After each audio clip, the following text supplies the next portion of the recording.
Hello guys, in this tutorial you will learn how you can change the measurement units for your canvases on Adobe Illustrator in 2026. So let us guide you through this.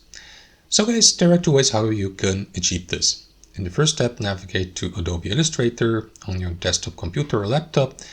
And option number one would be to change the measurement units already in your blank or canvas here, editing here.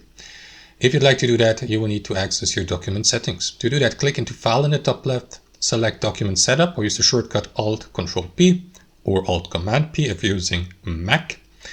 And in your document setup, click into that Units drop-down menu and switch from pixels to inches, millimeters, centimeters, and so on and so forth. Click into OK. If you're not in the document right now but would like to start a new one, there's option number two. Click into File in the top left, select New, and here before you start your new document or canvas by clicking into Create Here, make sure that you adjust the width and height, or we'll go with one of these presets here, like I don't know, A4, letter, A3, and so on and so forth. And here guys, next to the width, you will see the measurement unit. So again, click into that drop-down menu and select the one you would like to go with: millimeters, centimeters, even meters, pixels, and so on and so forth.